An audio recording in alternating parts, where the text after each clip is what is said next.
Hello, everyone, and welcome back to the Film Room Podcast. We have a special bonus episode for everybody. I'm your host, Joe Baress, and I know a lot of the time you come here for a lot of high school sports coverage, but there was a reason in the naming of Film Room that it covers sports and movies.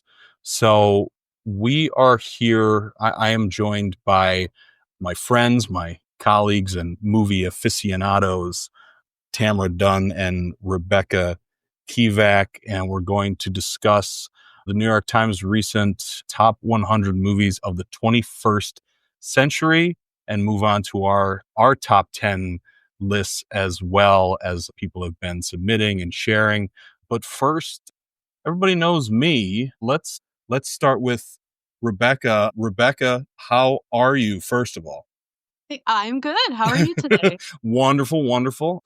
Why don't you tell everybody about yourself and how you kind of got started in movies, and also right now me and Rebecca write for the Take Two blog. You get that on our website and the NEPA cluster at the Scranton Times, Citizens Voice. But I was not an original member of the Take Two. I am with the founders right now, Tamara and Rebecca. So Rebecca, if you want to talk a little bit tell everybody about yourself and how you got to where you are. Yeah, sure. So I am a copy editor and page designer for a media news group. I actually just hit my 20th year in journalism, so I'm very proud to be able to say that. In my yeah. In my job, I mostly work on designing news pages for the Times-Tribune. I'm also the managing editor of a local weekly paper called The Valley Advantage. And we cover the Mid-Valley and the Up-Valley in Lackawanna County. And as Joe said, I am one half of the reviewers on Take Two blog. But Take Two blog actually started with Tamara and myself. It started as a print column in 2013. When Tamara and I would work together in our newsroom, we would often talk about movies. As Joe said, we all love movies here. And when we would talk about the different movies we've seen, I noticed that Tamara and I often had differing opinions about those movies. For instance, if I liked a movie, she might not like it, and vice versa. And we just thought that would make great fodder for a column.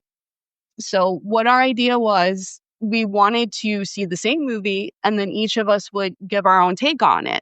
So we pitched that idea to the features editor at the Citizens Voice. That's where we were working at the time. And that person was Joe's sister, Cecilia. And how about that? Full circle. Yeah.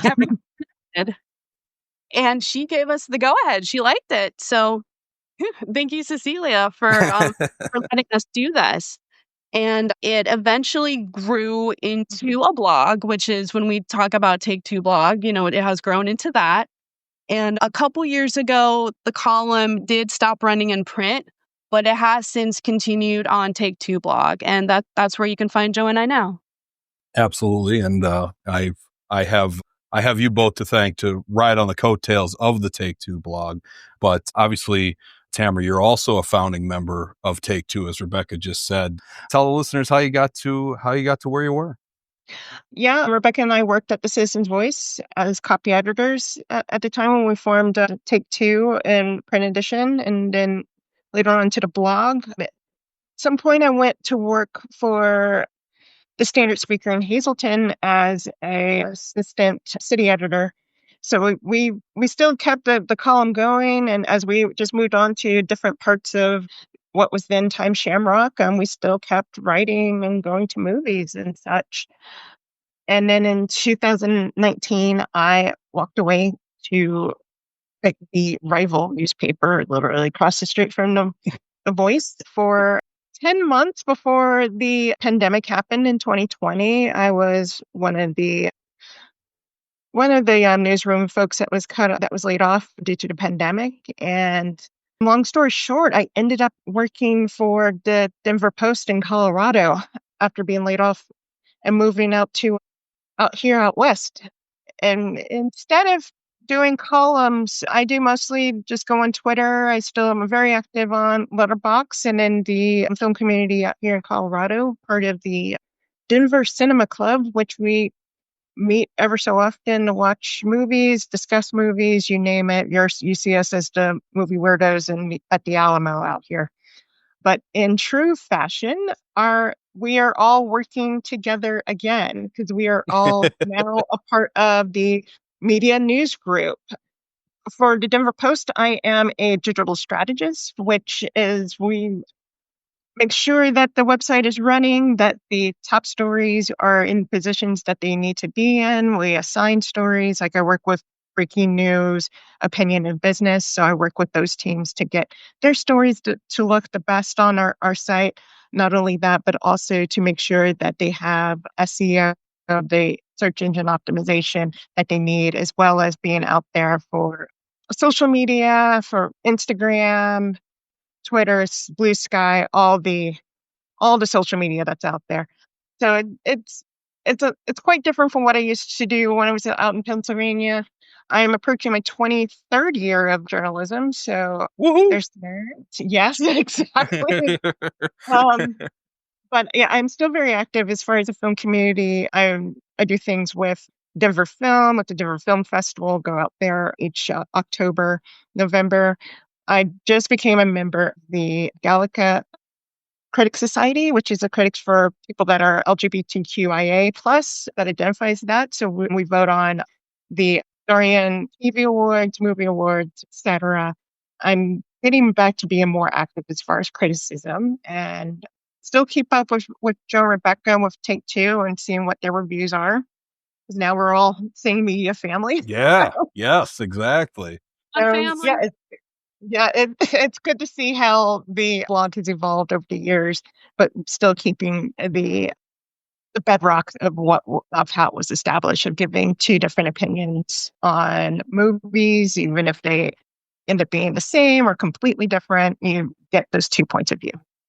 Yeah, absolutely. And I hope I'm carrying on the Tamara Dunn legacy well enough for you. Oh yes, you are.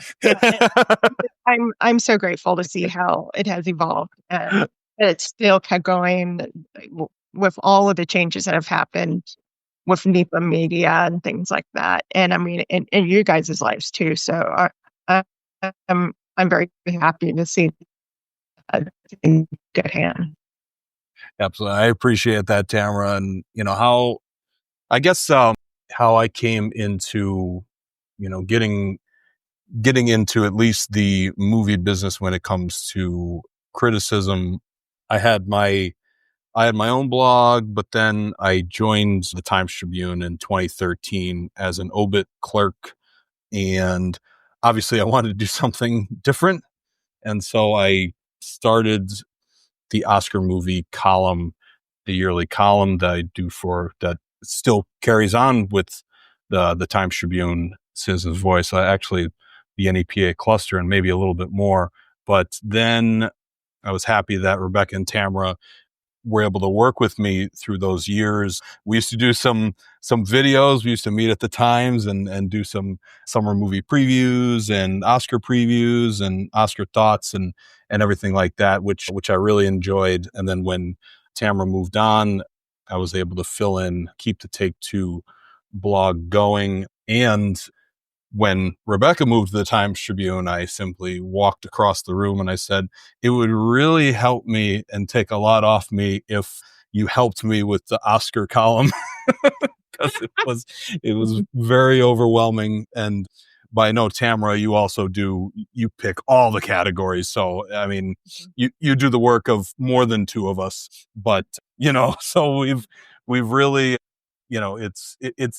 it's been interesting for the three of us, and it's interesting that right now we're with the same company, and hopefully I'm sure we'll have more opportunity to do things like this. I thought this was kind of a perfect place to start.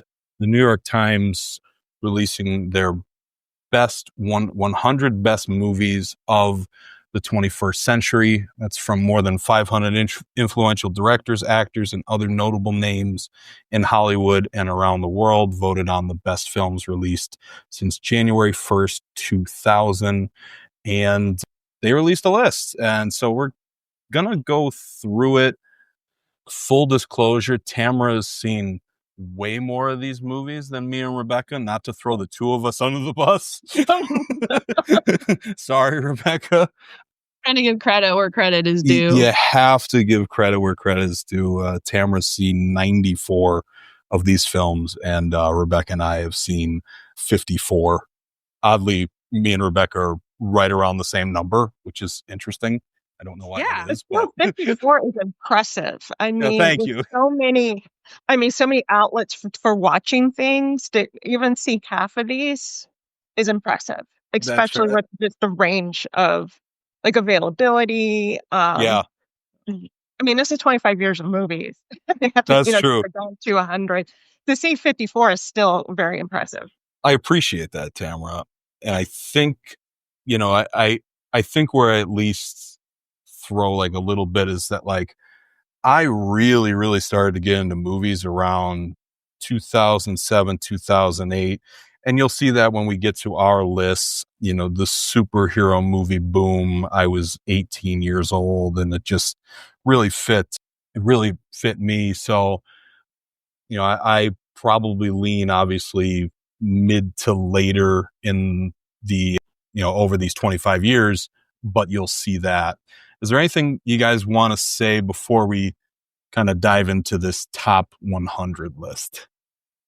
I would say, like, if you're looking at this list as sort of a layman as far as watching movies, think of it as like also like if this was like the top 100 books of the last 25 years, you're not going to be able to get through all of them. And you're not going to be, it's not all like, taste wise, like, oh, if you hadn't seen any of these movies, then you don't have good taste or you're not cultured. You shouldn't really look at it that way. Everybody Absolutely. has a different palette. And I mean, and and the list does reflect that, but I would just say, just this is a good way to start looking at different films you hadn't seen yet. That's fair. You put that really well. Rebecca, anything before we get moving? Yeah, I would like to piggyback a little bit off of what Tamara said. When I opened up the list, like I'm a movie critic and I felt daunted just looking at all the movies. So to anyone who's listening to this who wants to start watching but is leery, first off, like don't put pressure on yourself. No one's saying you have to like these movies. Different critics like these movies, different regular people like these movies. Don't feel like if you watch any of these movies and don't like them, that you have bad taste. Everyone's taste is individual. Everyone likes movies in part based on their own experiences, which makes sense, So if you don't like any of these movies, or if you're watching them and you don't like some of them, again, that's completely fine. Don't put that pressure on yourself to have to like everything you watch. That's fair. I know. Well put by you guys. I won't add to it because I couldn't have said it better myself, honestly. So let's dive in. We're going to take these 10 movies at a time here and see if we want to comment on any of them, starting from the bottom with number 100, Superbad. We've got number 99, Memories of Murder. We've got 98, Grizzly Man. 97, Gravity. 96, Black Panther. 95, The Worst Person in the World. 94, Minority Report. 93, Michael Clayton. 92, Gladiator. And 91, Fish Tank. I probably should have said the years they came out as well, but we'll do that moving forward. I'm going to start with you, Tamara. Anything you want to say about any of these films in that first 10 movie bracket there?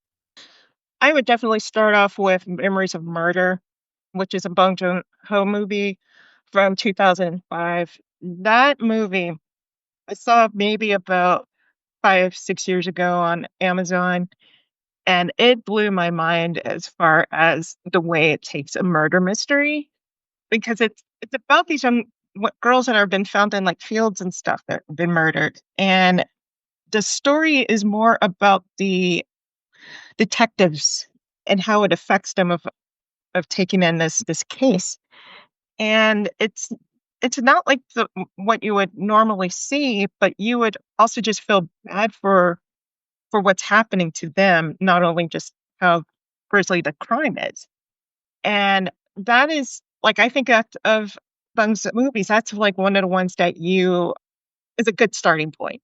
Like I think like Parasite, which we will talk about later, is one that might have been the first one that a lot of people got either introduced to him or even like Snowpiercer. Yeah. But this one is the one that I would say you should start with. And then Black Panther, that was one I have in my top 10. And it's interesting that this is like I think it's the only Marvel movie on this 100. A I lot think of the that's rest right. are Yep. like the rest of them are like DC ones. But anyway, just like this was in my top 10 because it was such a cultural phenomenon and how even before this was made, before any like the character was introduced in other MCU movies, there was so much talk about how unbelievable a movie like this would be that you couldn't get audience to believe what Wakanda was. And but everything about like production design, costume design, just the feeling that you had after watching it just made it for me in the top 10. Absolutely. Let me just say quickly before I go to you, Rebecca, you mentioned Tamara, like seeing Black Panther and the feeling after. I remember I really was wowed by Black Panther. Obviously, Ryan Coogler's a phenomenal director. Unfortunately, the late Chadwick Boseman, a great leading performance there, and just a ton of great actors and actresses in that movie. Lupita Nyong'o. It's an incredible film, and it really did make me go wow, and it's clearly withstood the test of time. Rebecca, what do you think about this first? Anything you want to say about these first 10 here? Just I agree with you both on Black Panther. I'm actually surprised it's not higher on the Yeah. list. Yeah, considering its impact, its cultural impact, it pushed comic book movies to a whole new level. It was the first Marvel movie to be nominated for Best Picture. Chadwick Boseman is a legend. I I was very close to putting this in my top 10, and I have it as one of the runner-ups. My one top 10 was very close to being mostly comic book films, but when you have a film like Black Panther, hey, Mhm. yeah, I am. So I'm very, first off, I'm very glad it's on the list. I'm just surprised it's not up here higher because of its impact. I am surprised that Superbad is on here. That's fair. That's fair. It's an enjoyable movie. Like I watched it and I enjoyed it very much. It's very funny. It probably has more of an influence on teen comedy than I realized. But yeah, I have to admit, as much as I enjoyed the movie and as funny as it is, I'm surprised that it's on here. Yeah, that's fair. That's all I was gonna say. I was just to piggyback off Superbad quick. I thought it's funny movie. I don't know that it's, a top 100 of the 21st century, but it is at 100, and we'll get to some we'll get to some other comedies later on the list here. I got to tell you, I mean, I'll have some funny takes along the way.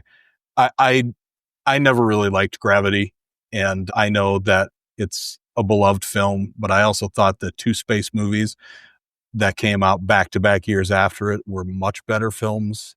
And I like seeing Minority Report. It was kind of a underrated. I don't know that it was underrated, but I don't know that it really is in the conversation when it comes to Spielberg movies. I was very kind of intrigued to see that here. Yeah, especially since this is the only Spielberg movie. Right. That is what. Yeah. Exactly. And I loved this film too. Like I might have this in the 30s. But if Yeah. I did It's 100, it would be in my absolutely, 30s. absolutely. And again, Gladiator again, like a beloved film. I don't. I mean, it definitely had a huge impact though. I think looking back on it, obviously it came out 25 years ago. I don't know that it holds up as well, but definitely the impact is huge. And I do still love the movie. I just don't know that it holds up as well 25 years later. Yeah, I think that covers it for me. Any sort of rebuttal or anything from you guys, or anything else to add before we move on to the next 10? I'll just add that it's pleasantly surprised to see Fish Tank, which is a British film by Andrea Arnold, who is one of the directors for Little Big Lies or Big Little Lies, whichever that HBO series was. This was like really introducing audiences to Michael Fassbender. And this is also a movie, looking at the list, I think this is only one of 2 female coming of age movies. And are both directed by female directors. So seeing this, and like we'll get into probably Frances Ha a little bit later, that's further up. It was nice to see this one here. Oh, it's interesting. I didn't realize that she was involved in I like Big Little Lies. But Rebecca, anything from you before we move on? In terms of Gladiator, I actually was considering putting this in my top 10. Okay. Yeah. So it was actually the first. I'm nostalgic about this film because it was the first one of, gosh, probably hundreds at this point that I've seen at Cinemark when Cinemark opened. Mm-hmm. So it has a special place in my heart. But I mean, it ushered in, a whole new era for sword and sandal epics. Yeah. I think Russell Crowe is amazing in this movie. I do think it's an excellent movie, and I'm very glad it's on here. I see why some people, aren't like enamored with it. I completely get that, but I just like, to me, I do. It to me, it holds up. I hold it to a pretty, it definitely lives up to a pretty high standard. So. Yeah, it's like it's weird for me because like I could see like the movie mistakes in Gladiator, the editing mistakes, and it just bothers me. But obviously, it's a great Hans Zimmer score, who I adore. I mean, I liked it better when he copied it in Pirates of the Caribbean, but anyway, anyway. All right, so moving on to the next 10.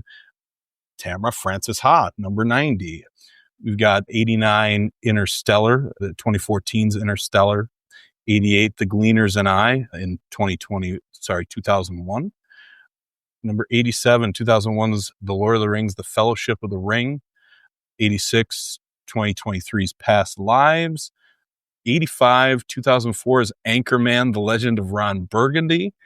84, 2011's Melancholia. 83, 2013's Inside Llewyn Davis. 82, 2013's The Act of Killing. And 81, 2010's Black Swan. Rebecca, let's start with you this time. Any thoughts on this 10? I am very glad that The Lord of the Rings, The Fellowship of the Ring, is on here. I saw all 3 of the Rings movies in the theater, and it was an amazing time to be alive. Yeah. Peter Jackman's craftsmanship on screen, it was just being a young moviegoer. There weren't a lot of films that you could really compare this to at that point of time. It was incredible, and you had one. Wasn't one coming out like every year? Is that how they were releasing them? Yeah. Yep. So, because they filmed them all at the same time, they filmed them all together. Yep. So, just the epic scale of these films was amazing. I came close. I was considering The Two Towers as part of my top 10. That's my favorite out of the trilogy. But I was glad to see like an epic, crowd-pleasing movie, make its way on here. Absolutely. Tamara, any thoughts on this 10? Yeah, I'm just going back to Frances Ha a little bit after talking about Fish Tank. I admit I did not like Frances Ha at all. It was one of those movies that was in that same era of like the HBO show Girls and everything being Brooklyn and hipster and stuff. And like I actually went to like the New York premiere of this of this film when it was at the New York Film Festival, and just feeling like it just not my thing. But then again, it did launch 1,000 ships because now we have influencers that are based off of this aesthetic, and I mean, if we didn't have Frances Ha, we would not have had Barbie. But Right. still, I was like, no. I was not happy to see this there. The one I do point out, because it was also in my top 10, is The Act of Killing. In this batch, we have, if I'm right, we have 2 documentaries. We have The Gleaners and I, and The Act of Killing. And with The Act of Killing is such a documentary that does not present itself the way that a normal one does. Like, you usually have talking heads relating what they've found, or like an expert saying, oh, that, and things like that, especially if you watch a lot of true crime. This is about these Indonesian war killings that happened back in I'm staring at the description right now, but this happened like back in the 60s, these humongous, terrible mass killings.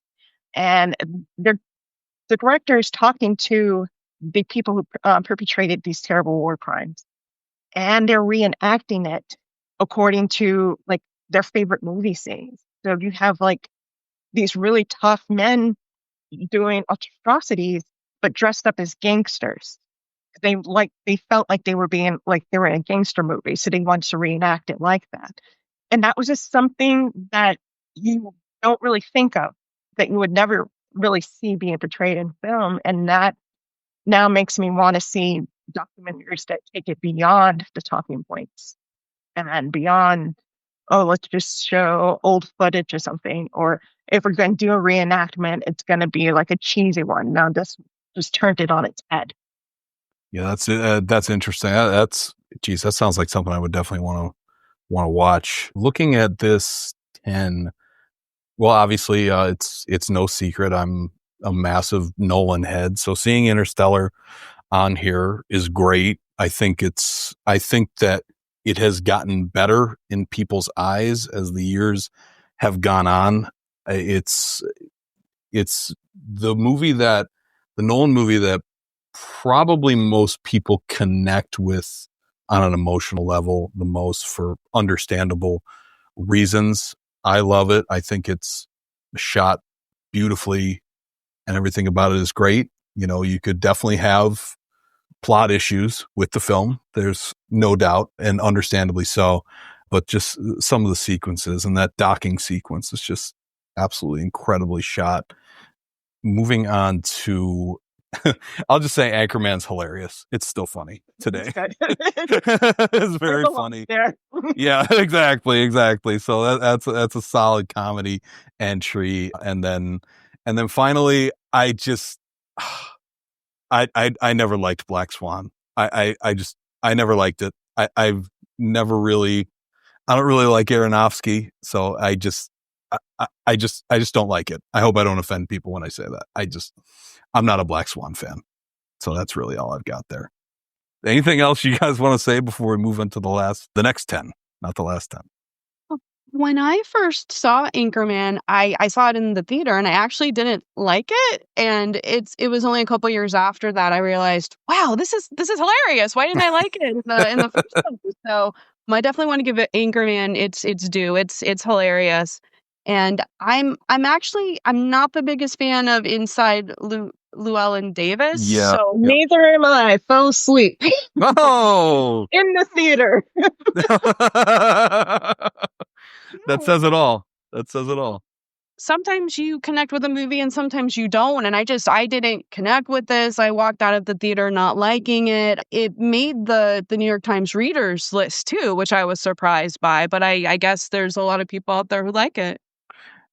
Yeah. And it honestly, just quickly, that speaks to what Tamara and Rebecca said, earlier with, these, just because you don't like these movies doesn't mean you don't know what a good movie is. Like, it's just, there's preferences, there's taste, there's everything, and you'll see when we get to our lists, the differences and what we like. And that's what makes movies great. They're subjective. You could also admit that you like bad movies. I do that all the time, but it's just a matter of enjoyment and, what you go into a movie wanting. So, all right, let's move on to the next 10 here. Number 80, 2006, Volver. 79, 2011's The Tree of Life. 2022's After Sun. 2022's Everything Everywhere All at Once. Number 76, 2000's Oh Brother, Where Art Thou? 75, 2012's Amor. 74, 2017's The Florida Project. 2007's Ratatouille is 73. 72, 2015's Carol.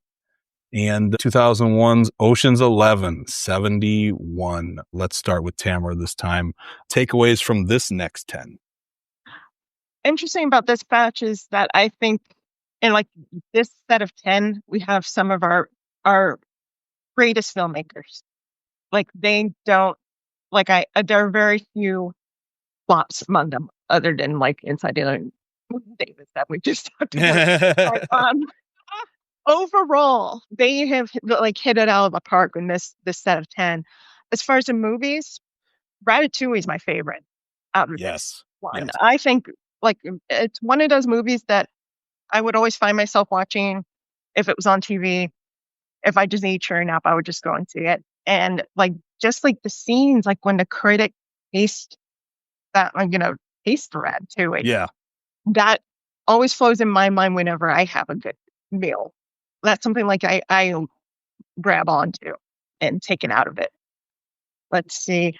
I was very surprised at Ocean's 11, not only being on this list, but being this high. Yeah. And I mean, I understand it's all the star power. You got Clooney and Pitt and Julia Roberts and this really fantastic ensemble. But Soderbergh has done better movies. Sure. And I'm just like, A, this is the only one that he has on here. B, he retired, came back again, still makes movies like 3 movies a year, and they're all good. And this is the one that they pick. So, yeah, I was not happy with this choice. Rebecca, how about you? 2 of these movies almost made my top 10, actually. So Everything, Everywhere, All at Once came very close to getting on there. It's such a one-of-a-kind movie. It's a magical movie. When it won Best Picture, it was incredible to see a sci-fi genre movie win this. But it's also it's genre bending. It has a little bit of everything in it, really. So I'm definitely glad I made this list. And just speaking about Ocean's 11, that was a contender for my top 10. I was a college student when it came out, and I just remember being like totally sucked into it. In fact, one of my economics classes, you had to take a scene from a movie and explain how it fit the economics concept. So there's a scene in this movie where Brad Pitt is, I think, teaching like Topher Grace. And he's, if I'm remembering the scene correctly, he's paying with cash so that it doesn't leave a paper trail. And that was the scene that I explained to my economics class about. So yeah, it left a pretty big impression on me. Yeah, I think Topher Grace thinks he wins a hand because he has all red cards during that scene, and it's pretty funny. But yeah, I agree with you on Everything Everywhere All at Once. I find I'll kind of meet you guys in the middle, where I think Ocean's 11 is fun as hell and incredibly rewatchable. I was stunned to see it on this list, and I want to back you, Tamara, on Ratatouille. I think that's one of the best. I think every time you think, Pixar, it's got to be at least, if not at the top, it's got to be near. It's an incredible film. You have The Florida Project, which, as you mentioned, you were mentioning filmmakers, and he's now one of the biggest, as Sean Baker had an absolutely massive Oscar haul for a completely underwhelming film, Honora. But I'm sorry.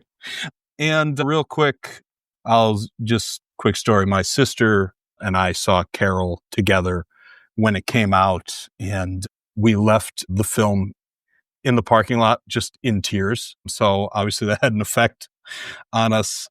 So yeah, that's kind of what I think about that top 10. On that most recent 10. Any other thoughts before we move on? I like Amore. Amore is also absolutely heartbreaking. I did see that as a premiere as well, and man, it was a good watch, but it was hard. Yeah. No, I hear you. Rebecca, anything else before we move on? So this part of the list is an embarrassing stretch for me because I haven't seen the other movies in it. Yeah. So for anyone who's listening to this, broadcast and don't feel bad. Don't feel like I do right now. If you haven't seen films, there's plenty of time to catch up. And a lot of these films I have wanted to see and I just haven't made it a priority to see them. So they're definitely on my list and I definitely want to cross off some of these. Yeah, absolutely. Yeah, there's going to be times here where like I'm going to throw it to Tamara, then me and Rebecca are going to get a coffee and come back because of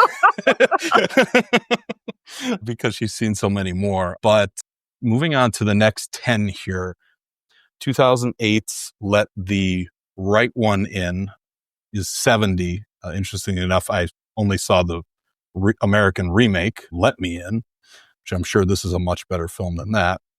2014's Under the Skin, number 69. 2009's The Hurt Locker is at 68. 2022's Tar is 67. 2015's Spotlight is 66. 2023's Oppenheimer, 65. 2014's Gone Girl, 64. 2006 Little Miss Sunshine, 63. 2001's Memento, 62. And 2003's Kill Bill Volume 1 is at 61. Rebecca, I think we've seen a lot of these. Yeah. so that's a plus. Yeah, this is one of the stretches I feel proud about, actually. I see like most of them. Exactly. Rebecca, why don't you kick us off here? What were your takeaways from this 10? This is a tough one because a lot of these films I think are excellent, but two of them almost made it into, I know I keep saying almost, I'm not like trying to sound like a broken record, but two of them almost made my top 10. And the first one of those is Gone Girl. I just think it's such a well done mystery. I read the book before seeing the movie, and I think the movie improves upon the book, honestly. It's more straightforward. It's so suspenseful. It's such a twisted mystery. Like I really love it.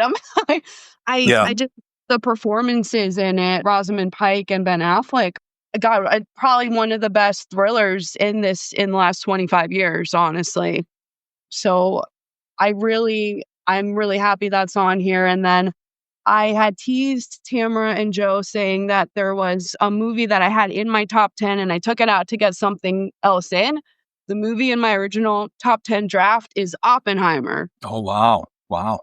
Because I think it's incredible. I think it's one of Nolan's. Actually, we had done a column where we ranked Christopher Nolan's movies, and I had Oppenheimer as his best movie. I thought this was, he's reached so far in his career, he's reached the peak. But the funny thing is, I ended up putting Inception in my. Sorry, I think I'm getting ahead of this, but I ended up putting a different Nolan movie in my list because it's been around longer, so I know the impact of it a little better. Oppenheimer obviously has only been out for 2 years, but I think it's outstanding. I think it deserved the Best Picture Oscar. It's everything Nolan had been working toward in his career. It has the alternating timelines going. It's incredibly introspective. It has an emotional impact to it. So far, and I'm hoping he'll make plenty more movies, but I think it's the pinnacle of his career so far. So there were just, as strange as it sounds after saying that, there were just other movies I wanted to get into that top 10. It makes sense. It was very hard to get it to 10. Very hard. Tamara, thoughts on this 10 here? a great deal of the filmmakers in this portion of the list were former music video directors. Oh yeah. Like Yeah. Glazier, Fincher, Little Miss Sunshine, husband and wife duo. They got their starts off of commercials and off of music videos. And I tell you, those were like my favorite directors because I loved watching MTV for the music. Yeah. And it used to have music. And to see them on here, it's not only like a reflection of the work that they did, it was just very good, but also just how movies were being made in these last 25 years. You still have the Hollywood system a bit, but you had these sort of DIY up and comers who made it big. Like, I mean, really, like Fincher's probably like the biggest one that I can think of going from Paula Abdul to, making Gone Girl here. And speaking of Little Miss Sunshine, that is it really is like that ray of light as far as films. Like that this misfit family that's going, in child pageants. And I mean, before then you had like, Honey Boo Boo, and you had like you also had Aunt JonBenet Ramsey. So you had these two like images of over makeup, over glamorize little kids. With this film, you had heroin addicted grandfather, you had a troubled college professor, and you had the yellow bus that they all the bus van that they all traveled through to get to this pageant. And I just think that was just such a nice, charming film, and great that nobody's like forgotten that. And just speaking for all of us as journalists, Spotlight gave me hope. Yeah. I mean, just seeing like a good, like, here we're after the case, we're in this case looking at abusive Boston diocese priests and the hunt for information and the work that goes into it. Like, I literally cried after this. It's like, man, I want to be like that. Or that just gives me hope that people find this to be entertaining and worthwhile. Yeah, I could, I've just piggybacking off Spotlight. This is obviously, you guys know, but this is on my top 10 of the last 25 years. Part of me feels a little biased. Obviously, we're all in the industry, but also it is a really, really expertly crafted film in the way that it's shot and the way that it's acted. I think the performances from all around every character, not even the main four, just the people who portray the victims, and just it's expertly acted. It feels very real. It's like there's no like, obviously Spotlight has the big moment, it's the Mark Ruffalo, it's time, Robbie, it could have been us, and they let it happen. But like most of the movie, it earns that moment because they put in all this research. They've done all this work, and they've worked in the way that, like, journalists work. It was very, it was definitely personal to me, but it was also nice to see how the portrayal of the journalists, and like that random newsroom scene where they're all having cake is just like, that was like we've done that. It's funny. It's just like, even down to like that, like minor detail of like, it was just so well presented, and everyone's kind of contained and subtle, and in the way they act, and it's just, I've just always thought it's this like expertly crafted film, even though there's no points where it's like, there's no like superhero moment where there's a sky beam or anything. It's just very well, subtle and contained in and of itself. Sorry, I spoke a little long on that, but I also want to say, I won't get too heavy on Nolan right now, but there's a lot of Nolan representation on this list who are here Rebecca, you spoke very well on Oppenheimer. I can't really add anything there. Interestingly enough, I'm this massive Nolan fan, and I'm probably like the only one who doesn't love Memento. I appreciate Memento. I love how it's crafted. But it's one of those things where like when it ends, I'm just like, oh, that was it. And it's just kind of like, it feels like this letdown. I don't feel good like after watching it. And that kind of speaks to the, like, your preferences of like what you kind of want out of a movie. And I've had people be like, yeah, Joe, that's the point. I'm like, I'm like, I know, but like, I don't like how I feel after watching Memento. It's just like, I don't want to, I mean, it's like, it's 24 years, 25 years old, but like, Mhm. I don't want to spoil it here, but you've had plenty of time to watch it. But basically the ending is just, I don't know. It just kind of leaves me very like, oh, there's so much buildup, and then like, that's it. So that's, go ahead, please. Saw it when it came out, and so that was my first Nolan movie, and I saw it when it came out in like 2000 or whatever, and followed his year chronologically, his career chronologically. So like thinking of like, okay, so if Dunkirk, for example, was the first Nolan movie you saw, or Inception was the first one, and then going back to Memento and being disappointed, I can understand that because he was not the same director then. And like, I mean, I saw Following, Yeah. which is his first film, maybe not that soon after watching Memento. So like, yeah, I can't say that he was the same director who did both. And I can see like somebody seeing that now and being like, okay, I don't really get it. But when it came out, The Matrix was out. Everybody, like the characters from The Matrix were flipped in this one. And it's like your mind that time was so boggled that you could enjoy this more. Yeah. And seeing it now. That's fair. And this is a really good 10 for me. I really like The Hurt Locker. Catherine Bigelow, I like Zero Dark 30 more. That almost made my top 10. I was surprised to see Tar in here. And at any point, please tell me when I'm wrong. But like I thought that Cate Blanchett's performance was absolutely incredible. I don't know that that's a film I'm like, yep, over the last 25 years that like really is going to stick with me. Rebecca, you talked about Gone Girl. I love Gone Girl. And we get a Tarantino in Kill Bill Volume 1, which I really do enjoy. It's not my favorite Tarantino, but yeah, it speaks to Tarantino, certainly. All right. Anything else to add before we move on? Just a little bit. Going to Tar, as you mentioned, you're not sure about being on here.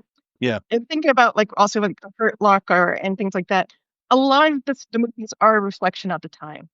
And with Tar, that's a different Me Too movie.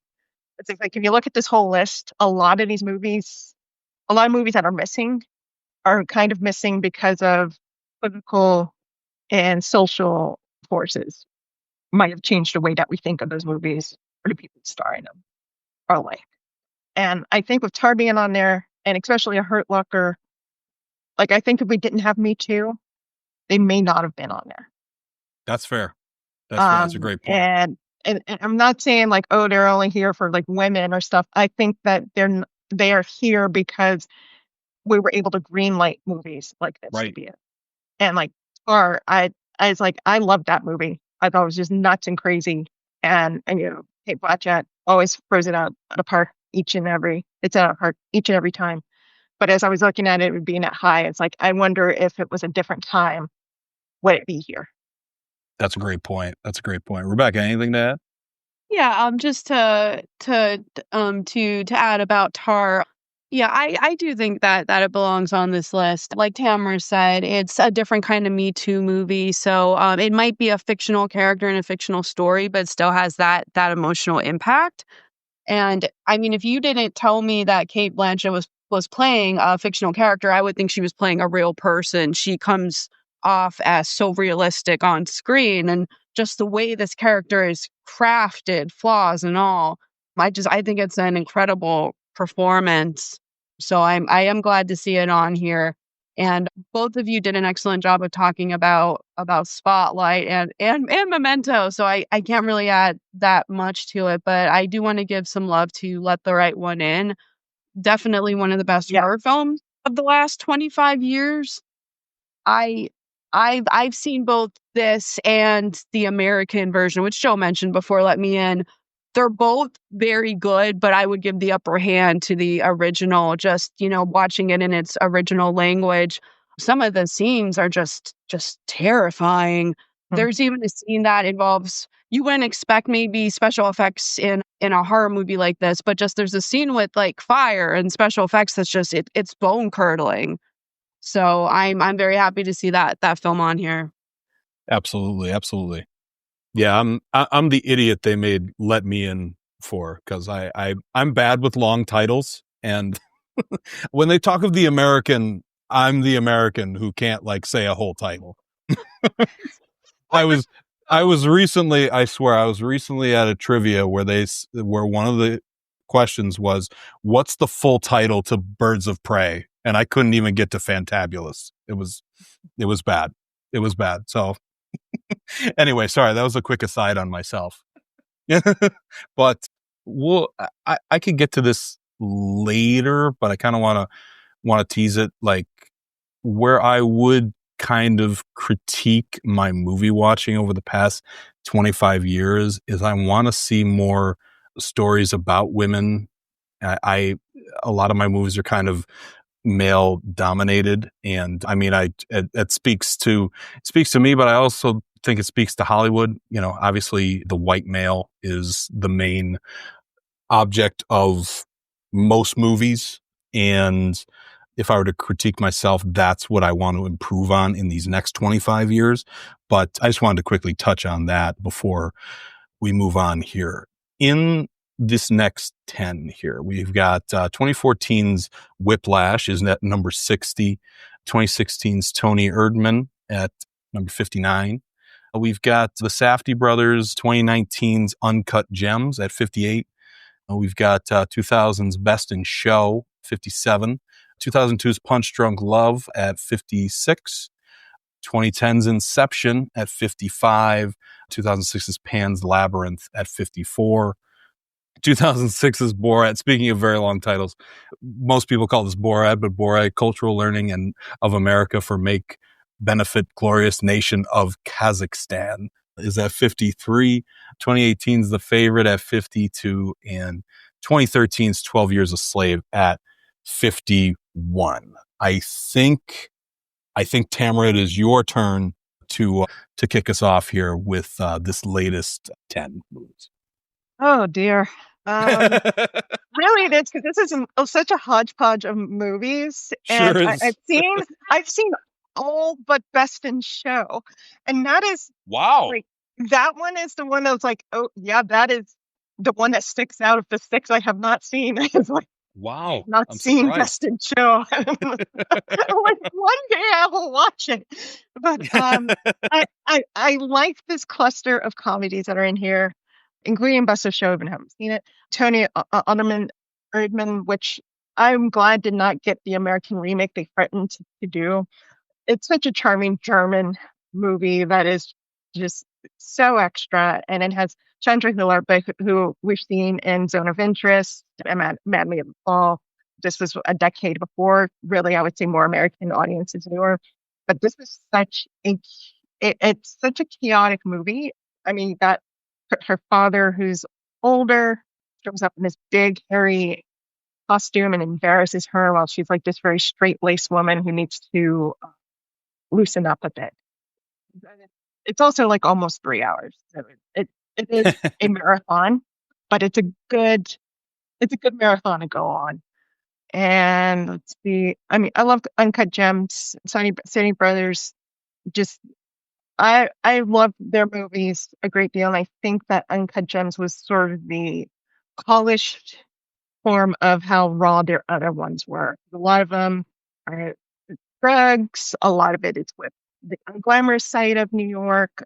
I grew up in the places where they filmed and shot, like if you look at Good Time and things like that, those were the areas I was familiar with. So I really liked how they portrayed that in film. And then Uncut Gems is sort of all things, the more glittery one of them, and showing that Sandler can do drama and do just still be himself. I really love this film a lot. And Pan's Labyrinth, and I know we'll get into it a little bit later with another one that's above it. I'm glad that it's still being looked at as the masterpiece that it is, from the special effects and production and design to just the storytelling for that one. Just blew me away. And the favorite is another, oh gosh, Yorgos Lanthimos is a chaotic filmmaker, and he did it with this very British, very formal looking film, but still had the eccentric taste that he puts in the films. And just lastly, sorry going on too much, but 12 Years Old Slave, oh man, that was such a devastating film. And it was so well done. And seeing, like, Steve McQueen was doing very fine character examinations with his previous films, Shame and Hunger, but then to come and make this epic film that's very American and very expanding was great. And just on a side note, this was again another one I got to see the New York premiere for, and it was the first US premiere for it. He had 2 showings of it. The first showing was like celebrity filled. People were fighting over tickets. I couldn't get in, and I got into the second one that followed immediately after it. He went out in the middle of the premiere as we were lined up to go for the second one and shook everybody's hand because he was so appreciative of this feat that he made and wanted to show his appreciation to everyone. So it holds a special part in my heart. I did not put it in the top 10, but it's a special movie to me. That's awesome. That's interesting. I didn't know that. I just to say quickly before I throw it to you, Rebecca, Uncut Gems is a great movie, a great Kevin Garnett performance as well. Oh. But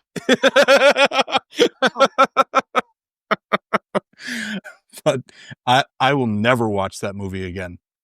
The anxiety that I felt during Uncut Gems, I will never put myself through that again. Oh my God. But Rebecca, what do you think of this latest 10? Yeah, no, this is another very solid stretch. We talking about Uncut Gems, and yeah, I can back you up on the, I'm not sure if I want to watch it again because it was the most inducing movie I think I've seen in the last 10 years or something. Like, oh my goodness, I just remember being on the edge of my seat the whole time. But such a, God, so suspenseful, so thrilling. One of Adam Sandler's best performances, if not his best. I still feel like he was robbed of an Academy Award nomination for this. And then just going through, see here. Oh, I am not, I remember when we reviewed The Favorite, I put it pretty high because I think the performances of the 3 women are exceptional. But it's such a strange film. It doesn't necessarily fit my sensibilities. And to be honest with you, the more movies I have seen of Yorgos Lanthimos, maybe it's just that every time he releases a new movie, I seem to like him more than the previous movie. So it could just be a personal taste thing. But I mean, the costuming is exquisite. Obviously, you've got 3 incredible performances here from Emma Stone, Rachel Weisz, and Olivia Colman, who won the Oscar. So I'm not necessarily sure that I would have it this high or on my top 100 list, but I understand why it's on here. Borat it's definitely groundbreaking in terms of comedy and has left a legacy. I actually prefer the sequel. I think the sequel is hilarious. One of the funniest movies probably in the last 5 years. And that could also be because it, was like around the pandemic and everything. We all just needed a laugh at that time. But one of these movies is on my top 10 list. And I did give it away before, but Inception is on here at number 55. And such a groundbreaking movie. Like, just with the like visually speaking, when you have the buildings folding in on each other, it's such an amazing effect. And Nolan's commitment to using practical effects, I mean, this was 2010, it still holds up. I saw it on a re-release on the big screen. I didn't see it in the theater when it was originally released. I caught the re-release and it still took my breath away. It's gorgeous. And the reason we have more movies falling in that vein, like Doctor Strange would not exist the way it does now without this movie. This clearly influenced that for any comic book movie fans who are listening in. And just the intricacies of the plot and the different layers of reality.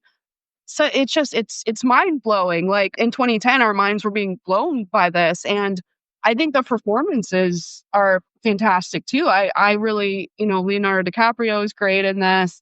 Joseph Gordon-Levitt. I think Cillian Murphy is underrated in this movie. I actually really enjoy his character in this. You've got Tom Hardy. You've got such a, like Elliot Page. You have such a solid cast in here. So I want to give my applause here to Inception. Yeah, Inception is also on my top 10.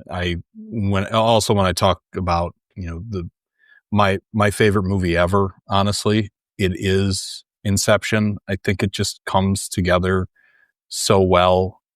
It's extreme. It's you mentioned it, but just a great ensemble, great effort in the acting, and just visually, it looks incredible. And again, here a great Hans Zimmer score. We obviously all know the, but it's it sounded much better than that in the movie. But anyway, yeah, it's just a great film, and really just peak filmmaking for a guy like me who just absolutely adores Nolan. Whiplash at 60. I do love Damien Chazelle, as you both know, more for his next film, La La Land, than Whiplash. But Whiplash was my first introduction to Damien Chazelle. And I just think it's a great, obviously with J.K. Simmons and Miles Teller, just some incredible acting, absolutely tense scenes. And it really just kept me on the edge of my seat. Really loved it, especially on the first watch. Tamara, you already mentioned, but Pan's Labyrinth, absolutely incredible film. Rebecca, as you mentioned, Borat, really was groundbreaking and hilarious. And it's funny, Tamara, I remember when The Favorite came out, I remember on social media you being like, oh, apparently people are seeing Yorgos Lanthimos film for the first time. And it's just yeah. That's not a good one to start with. I'll never forget that. It was so funny when that came out. But yeah, you talked about 12 Years a Slave, just absolutely, it's obviously just a tough watch, but a great film. All right. Anything else from this latest 10 before we crack the top 50 here? We're good? All right. So number 50, 2009's Up. Number 49, 2004's Before Sunset. 2007's The Lives of Others at 48. 2000's Almost Famous at 47. 2018's Roma at 46. 2011's Moneyball at 45. 2019's Once Upon a Time ... in Hollywood at 44. 2005's Old Boy at 43. 2012's The Master at 42, and at 41 we have 2001's Amelie. Rebecca, what do you think of this next 10? This is an odd stretch for me because I think there's maybe like one or two films that I like. The others I probably wouldn't have them this high. And unfortunately, there's a few that I just haven't seen. So I can't comment on those. But the one that I do like is Amelie. It's an adorable romantic comedy. Gosh, just like the the lead actress in this, and I feel bad, I'm blanking out on her name right now. She's so enamoring in this movie, and it's such a sweet movie. Like, it's just about just love and its purity, and it's just very sweet. It's a very nice romantic comedy movie, so I do like that movie. Let's see what we got here. Oh, I have a little bit of a love and hate thing with Once Upon a Time in Hollywood. I didn't love it when I first saw it. I just thought it was very dragged out. I have seen it since then, and I appreciate it more than I used to. I do think Leonardo DiCaprio and Brad Pitt are fantastic in this film. I mean, I appreciate what Quentin Tarantino is doing with revisionist history. Margot Robbie is great in everything. So I would probably not be as harsh on it now as I was previously. Watching it a second time kind of opened my eyes to some of the more positive things about it. Roma, when we were watching the films for the Oscars that year, this is one of those where I admired the filmmaking in it. I didn't think it should win Best Picture, though, and it didn't end up winning Best Picture. But in terms of Alfonso Cuarón's talents, yeah, I can definitely understand why this is on here. And hey, we have a sports movie with Moneyball. There we go. So, all right, hey. So, yeah. Well, sorry, let me throw it to Tamara. What do you think of this latest 10? I think going back to like one of the points that we made of like, everybody's taste is different. Don't feel bad that if it's something that but critics like and you didn't. I think there are 3 in this bunch that I could not stand. One is Before Sunset. Okay. I could not stand this whole trilogy, the Before trilogy at all. Like I saw Before Sunrise, and I think it was because I was a kid and all I had was like a crush on Ethan Hawke, and it was like, oh, it's Ethan Hawke on a movie. So and then I got older and saw this, and I was like, nope.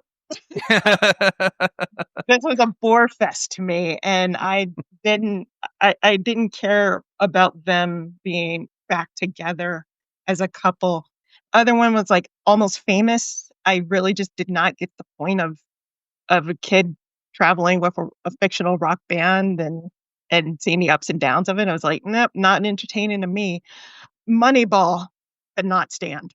I thought no. boring thing ever.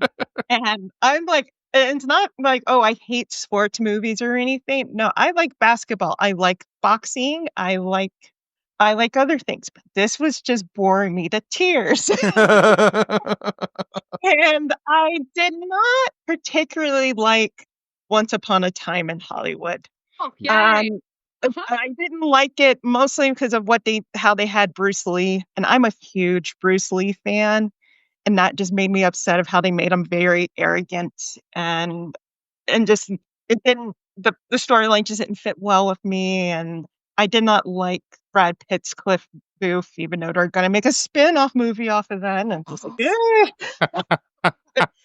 I was just like, no, this is not my thing. And like going with the revisionist history sort of thing here, Quentin Tarantino did it better with another movie. Yes. And so when I saw in the theaters that he did it with this, I was like, why are you doing the same trick again? It was so good the first time, and then the second time it's just like, why are you on repeat? I get that. And so, yeah, this bunch was not my favorite. And going back to one thing that I did mention with the last 10 with Pan's Labyrinth, seeing the lives of others being 48 above Pan's Labyrinth is another knife in the back of Pan's Labyrinth. Back when these were released, they were competing against each other for foreign language film, and The Lives of Others won. Whereas Pan's Labyrinth was nominated for 6 Oscars. Yeah. Oh my God. In this category. And I was like, why in the world did you lose? Exactly. And I've seen The Lives of Others. It is a great film. It is a great like Cold War, East Germany film about a guy who's working for the communists who is spying on his neighbors, and how like his neighbors change, and it's like the politics around him. gets more like under surveillance and things like that.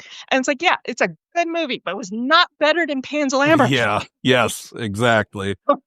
So I saw this and I was just like, justice for Pan. Yeah. Exactly. Oh my gosh. It's like they set up this 10 for you to hate Tamara. That's it's incredible. Oh my God. But yeah, I first I want to start with an embarrassing thing. And this is, again, this comes with, sort of being in the mood to watch things. When Up came out, and to this day, everyone tells me is, oh my God, that first 8 minutes is absolutely devastating. Oh, that first 8 minutes is absolutely devastating. So I've never watched it because I don't want to be devastated. So I'm kind of embarrassed. It is the hardest 8 minutes to watch. Yeah, exactly. I'm embarrassed to admit that, but like I've just never been in the mood. Like, oh, let me flip on Up and be devastated right off the bat. So I'll say that. With what do I want to talk about? I love Moneyball, but I get it, Tamara. When I saw it was on this list, I was actually stunned. I wouldn't put it there, and this movie is made for me. So it's that, I think that kind of speaks to it. You guys said it. I like Once Upon a Time in Hollywood. Rebecca, I think we fought over it back in 2019. Who did? Yeah. But I agree with what Tamara said. It was done better with the revisionist history was done better with another film, which we will talk about. But all right, let's move on to the next 10. We've got 2000's Yee Yee is at 40.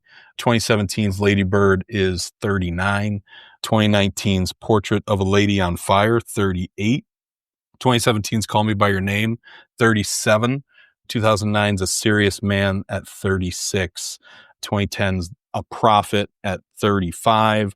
2008's Wall-E at 34. 2011's A Separation at 33. 2011's Bridesmaids at 32. And 2006's The Departed at 31. Rebecca, you want to kick us off here? Yeah, sure. So out of this stretch, I think I actually like Call Me by Your Name the best. Mm-hmm. It's a very introspective story, about a young man learning, discovering his sexual identity. It was just done so sensitively. It looked gorgeous on screen with the various settings in Italy. Just really well done. Just, Luca Guadagnino, which I'm so sorry for mispronouncing your name there, but it's definitely, out of the films of his I've seen, I think this would be my favorite of his. And there's this scene at the end of Timothée Chalamet. It's just the camera's just on his face throughout the end credits, and it's this heartbreaking shot. Yeah. Even I haven't seen this movie probably not since 2017, honestly, and that shot has just stayed with me since then. So just it's a fantastic movie. I also you have to give it to Bridesmaids. Definitely a groundbreaking comedy. Definitely started a wave of similar comedies after this time. Melissa McCarthy, who I really enjoyed on Gilmore Girls, got to give that show a shout out. Ends up getting a supporting actress Oscar nomination for this. So, and comedies don't normally get those kind of accolades. So that was incredible. Honestly, I think I love Kristen Wiig's portrayal of this woman who, you want her to succeed, but she makes every bad choice imaginable, and she just keeps messing up, and you just want her to get better and make better choices. And gosh, it's so funny, but there's that emotional investment too. So definitely a fantastic choice to be on there. And I Wall-E is a great film choice here, a Pixar choice. And Joe, just what you were saying about Up, I've only seen the first 8 minutes of the film, so I couldn't comment about the entirety of it, but I saw the most devastating part, and yeah, I don't know if I could make it through the rest of that film either. Oh, I've seen Up like 3 times. And make it past the 8 minutes. If the rest of it helps get you over it, and it's so good, it's so funny. But yeah, give it a chance. I was going to say, Rebecca, you made it past the 8 minutes and then you stopped. Yeah, I just watched that. I was done. Yeah, and then I saw obviously I couldn't count that as the movie I've seen the first 8 minutes. But yeah, I was like, I don't know if I was so emotionally devastated by that. I was like, we can continue on. So. All right, Tamara, how do you feel about this 10? Oh man, some of my favorite acting performances are in this clip of films, and both 2 of them are done by Michael Stuhlbarg, Call Me by Your Name, and in A Serious Man. And I tell you, A Serious Man is one of the movies that I do suggest for everyone to see and give it a chance. It's a Coen Brothers movie, and it is very, very much what they do. Like, it starts with folklore, and it starts with like the world crashing in on you. It has math, and I'm a math nerd. I love seeing all the math stuff that's in this. And like, there's no stars. It's so funny, and you're trying to figure out like what is this man about to do. His biggest thing is that he's trying to prepare his son for his bar mitzvah, but everything else in his life is not going to plan. It's like a nice regular movie just to enjoy, and I think Michael does such a fantastic job as this everyday man. And then you have the movie A Prophet, which stars Sahar Rahim, and he is the main character for a 3-hour movie about a guy who goes from being a very illiterate petty criminal to like a crime lord all in this prison. And just like seeing his ascent, working with the gangs that are in there, and trying to improve himself and try to become powerful. It's just such a nice transformation to see here. And Bridesmaids, echoing what everybody said, this was such a different comedy, and seeing physical comedy among women, which doesn't happen that often. We would see that with Lucille Ball back in the day, but we weren't seeing that in movies. It was more of like a romantic comedy sort of thing. And whereas this one just took it on its head, female friendship, female shenanigans. I just loved it. Yeah, I mean, Bridesmaids is hilarious and clearly one of the best comedies of the last 25 years. And you said it, Tamara. I mean, you don't get, many. You've all the leads. There's female. All the characters are female, and it was just so well executed, and just a really really funny movie. Lady Bird is my favorite Greta Gerwig movie. I love Saoirse Ronan in pretty much everything. Laurie Metcalf is also excellent in that movie. Other than Rebecca, you handled Call Me by Your Name perfectly. I honestly couldn't have said it better myself. That shot during the credits also sticks with me as well. And I don't know how you guys feel about The Departed. I love The Departed. I don't know that it's 31. I think that's a little high, but I absolutely love The Departed. Now, granted, I've never seen the foreign version, the Infernal Affairs, where it came from, but I love The Departed. I find it incredibly watchable. I just love it. I have seen the Infernal Affairs, what it's based off of. Yeah, just an hour and a half. Oh, really? Oh my gosh! Wow. I think the first hour of Scorsese's film is really a stretch out of the first 10 minutes. Oh wow! Oh my God! Seeing this, I'm like seeing that, like the separation between the two cops, like how different they are. Yeah, it's like boom, like all shortcuts and stuff like that. So when I saw Infernal Affairs, I was like, I want my 3 hours back. It's understandable. That's understandable. So, all right. So, Tamara, anything else on this before we move on? No, that was really it with The Departed. Yeah, that's fair. But also, just to talk about a separation, Iranian film is so powerful. I think A Separation was my introduction to it, but I've been watching so many other filmmakers have come in at that time, and a lot of what those filmmakers have gone through with Iran to get these movies out to an international audience is remarkable. As you had some that have been thrown in jail, there are ones that they can't travel out of the country, or like they really have to work to get the movies out there. A Separation is a great introduction to Iranian film because there's a lot of ups and downs in it, as well as some like unresolved issues that you kind of get used to when you're watching them. So seeing that here was great. I wish it was higher, but yeah, just it's a genre of film that's worth checking out. Absolutely. Rebecca, anything else before we move on?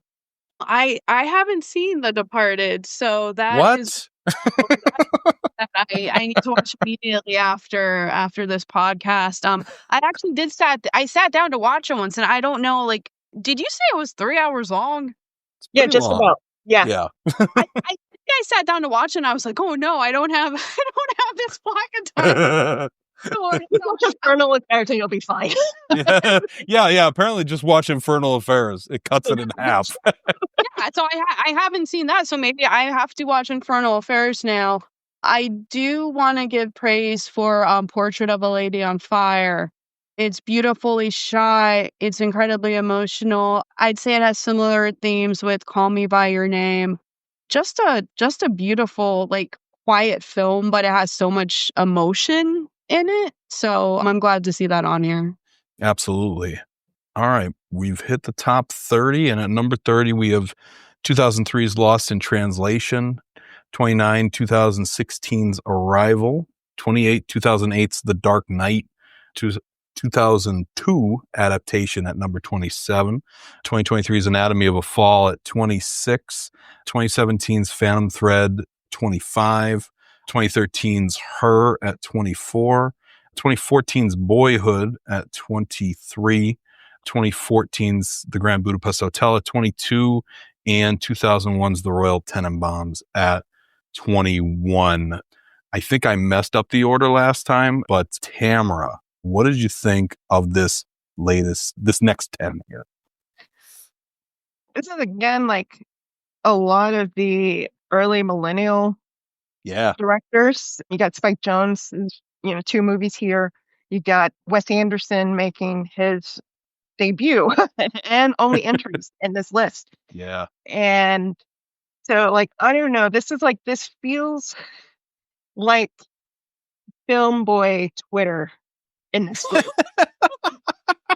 And it's like it's all the ones that they love so much, like Lost in Translation, which is also another Spike Jonze, because like he was married to Sofia Coppola at the time, and he shot a documentary on the making of this film at the same time.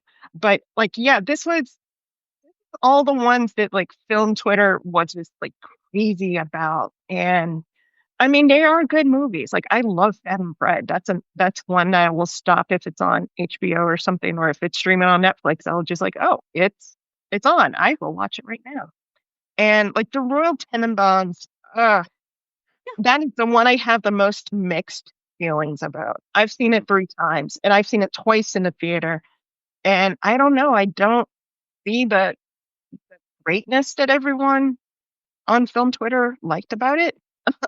And I mean, I went to the 10th anniversary premiere thing with all the cast and stuff in it, and it's like, yeah, the cast makes it good, but is it a good movie? And like, I don't know. It's something that just wasn't my thing. Yeah. And like Boyhood was something I was just like, do I really care about this kid? No, they didn't care about him to like him this much. To see a movie about him growing up, and that was a no. But I think of all of them, Arrival Yeah. It was Villeneuve. This was a good one, and as you guys known from my reviews of his stuff, I was not that big of a fan of his Mhm. because I could watch his movies in the first 20 minutes and solve whatever mystery it was. And so it's like, okay, oh, that's a 2.5 hour movie. Okay, I hope there's something more interesting throughout it that I could watch.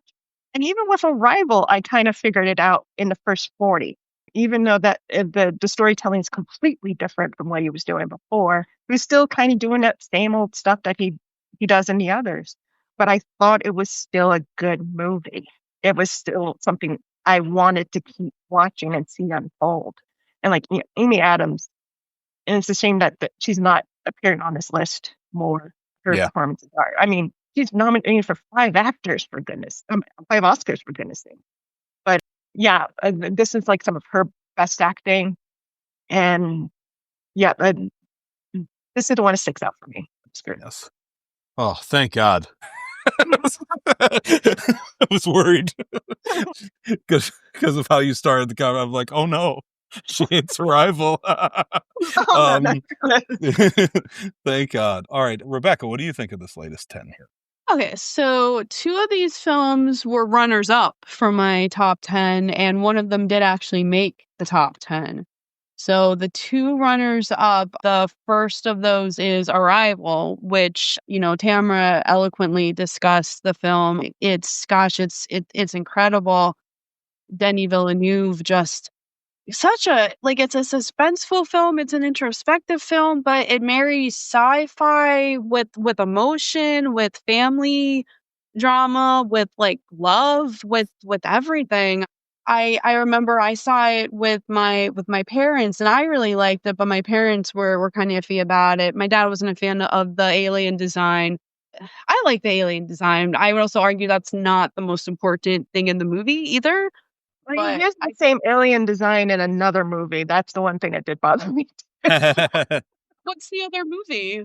Enemy with Jake Gyllenhaal. Oh, yeah. Okay. Oh, Yep. okay, This that's is the good. same Good to know. Wow. So yeah, I'll have to tell my dad that.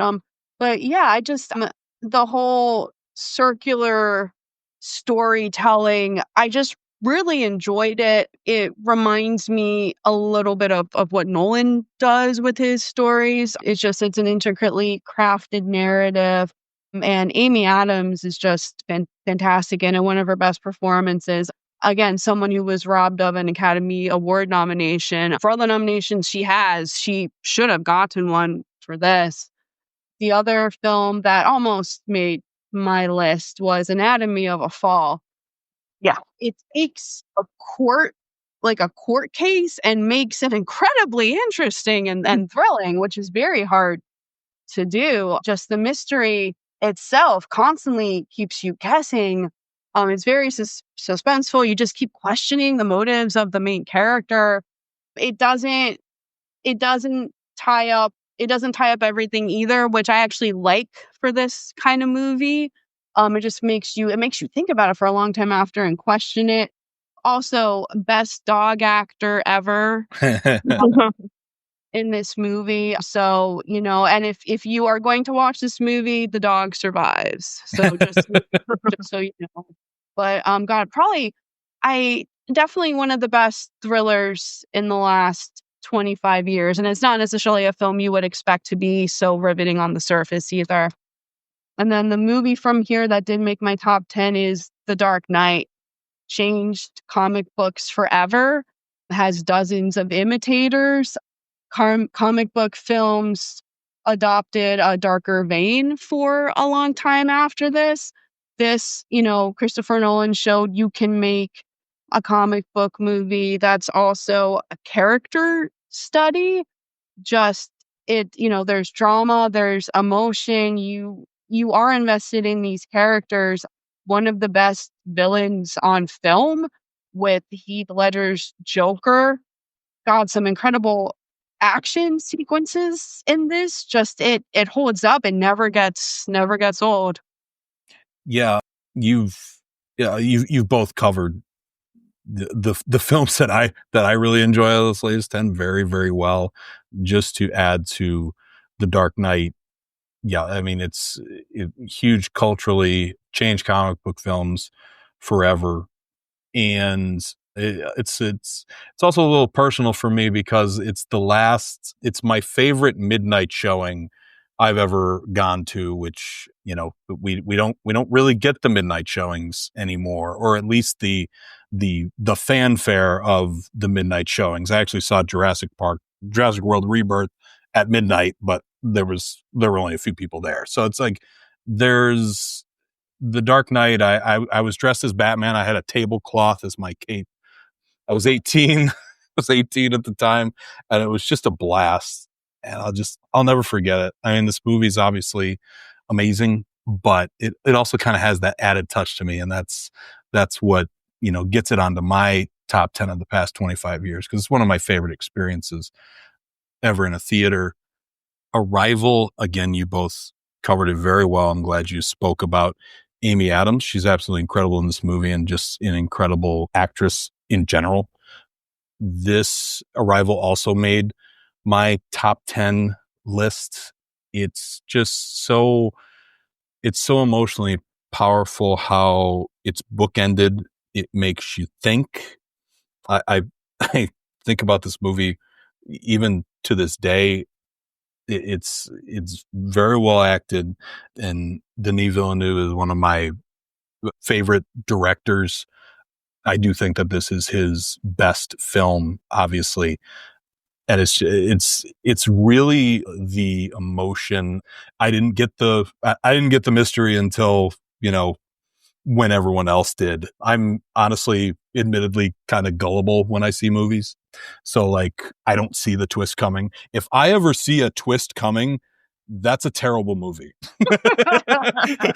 I'll be honest. So it was shocking to me, and really well executed. I love the storytelling, and really the emotional, and the way that, as much as I've thought about this film, really, really put it over the top for me. Anatomy of Falls, it's a very good movie. Rebecca, you spoke on that. Phantom Thread, I will never watch that movie again. It creeps me out.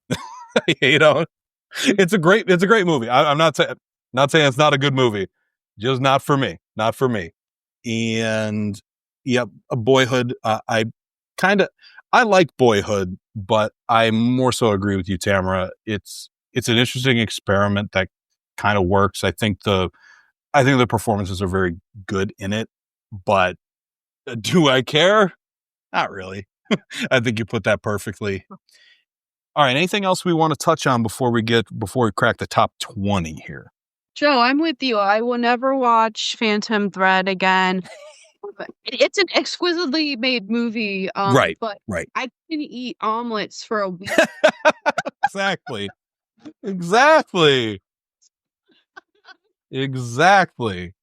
Oh man. So And yeah. I don't consider myself a Wes Anderson fan. I appreciate his aesthetic, and there's certain like dialogue, there's certain rhythm to his films. I think his films are fine. They just don't appeal to me, but I do really like the Royal Tenenbaums. So that would be my favorite of his films. I think that one's quite good, and I'm glad that one's on here. My Wes Anderson's fantastic, Mr. Fox. I love that movie. That's top notch to me. Yeah, totally. It's great. Tamara, anything on this last 10 before we move on? No, I don't have anything to add. Very good. All right. So number 20 is 2013's The Wolf of Wall Street. 19 is 2007's Zodiac. 18 is 2002's Y Tu Mama Tambien. We've got 2005's Brokeback Mountain at 17. 2000's Crouching Tiger, Hidden Dragon at 16. 2003's City of God at 15. 2009's Inglourious Bastards at 14. 2006 Children of Men at 13. To 2023's The Zone of Interest at 12. And 2015's Mad Max Fury Road at 11. Rebecca, kick us off this time. What do you think of this 10? It definitely It's an interesting mix of films for me because I think there's some real solid ones on here. There are two that they were runners up for my top 10. And then unfortunately I haven't seen some of the ones on here too, which again, I really need to watch those immediately. But in terms of what almost made my list, I believe we referenced it before, but now we'll get to talk about it. Inglourious Bastards. Yep. Yeah, so this is probably my favorite Tarantino film. In terms of what we said about the revisionist history, he nails it here. He does it perfectly here. So the fact that he tried it again, you already did it excellently the first time. This one sticks with me too. It's such an epic revenge tale. Just that the way it ends is wow. Christoph Waltz, who's so sinister in this, like just another villain that you want to hate in this movie. Brad Pitt gives a great performance here. It's just this is an excellent movie. This absolutely deserves to be on here. Absolutely. Tamara, what are your thoughts on this 10? Overall, with this 10, the production design really went out for all of them, just across the board. Yeah. Just setting up scenes, setting up the sets, they just really went in. And the two that do it the most are both by Ang Lee, Brokeback Mountain and Crouching Tiger, Hidden Dragon. Ang has this thing for making like period pieces and exaggerating the way that they look. Like there's so many scenes in Brokeback Mountain that shows like the progression of the relationship. Besides like the characters with Heath Ledger and Jake Gyllenhaal, you have like the times when he's like married to when Jake's married to Anne Hathaway. The settings are just really just cheesy and over the top, but you get that feeling of the time and of time progressing. And that was like what I loved most about Brokeback Mountain, and besides it being so revolutionary at the time that it was out and unjustly not getting Best Picture, but that's another day. Yeah. And then with Crouching Tiger, Hidden Dragon, I remember watching like interviews that Ang would do about the film, and he said that he was seeing all of these techniques that were being used in Hong Kong cinema, as far as like fighting techniques and all of these scenes, that he started employing it into his own filmmaking, and like the fight scenes are just so epic. Just bouncing off of rooftops and telling a love story at the same time of telling a political story with history was just such a beautiful thing to watch. And I really don't think, even though he is a 2-time Oscar winner for Best Director, we don't talk about him enough. Yeah. And I really think like having these two as high and as back to back, just realizing how great of a filmmaker he is. Absolutely. Absolutely. I think the movie here that I want to touch on, I think is underrated, and I could be wrong. I don't think it's talked about a ton. I absolutely love Zodiac. I think the performances are incredible. I think that, David Fincher does an amazing job directing. Again, this has, there's a little bias here. I do like the journalistic aspects of the film, but this movie is tense. It's freaky. It's extremely well acted. It's beautifully shot and directed. And I love it. It's one film that like, I feel weird to say I watch it every time I see it, but because of the subject matter, but I just love it. We talked about Inglourious Bastards. I do want to touch on, I think Rebecca, you mentioned Christoph Waltz. That first 10 minutes, 15 minutes is absolutely incredible. Yeah. And and then like the rest of the film happens, and it's still great. The scenes are set up with tension. Geez, it's funny. Maybe at times it shouldn't be, but it's funny. And it's a great film. It's my favorite Tarantino film. I think, Tamara, you got into this a little bit when you kind of gave the overarching, production design, and the first one of the things I kind of go back to with Children of Men probably doesn't get talked about enough either, and that being, Oh yeah. I was very happy to see it at 13 because this is an exceptional film, incredibly shot. It just an incredible, when you talk about the one take, which is probably overutilized today. I mean, the tracking shot, the tracking Mhm. shot in this movie is just absolutely incredible. So I was happy to see that as well. As far as everything else here, I think you guys covered it well. I think Wolf of Wall Street, I think 20 is a bit high, and Zone of Interest is another. It's a great movie, but wow, is it an absolutely, obviously tough watch.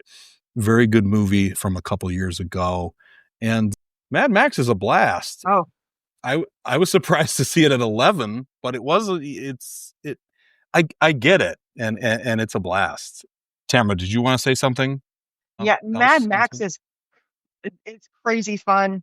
I mean, Yeah, it won a bunch of Oscars when it was nominated. It was just too bad that it just didn't get seen as beyond a genre actioner. But right. seeing it at 11, very impressive for that. City of God, Yes, please man, talk that is about that. Yeah. it's such a phenomenal coming of age film. I like it because it's besides it being set in Brazil, it's also about photography and becoming just like trying to get out of being out of gang life.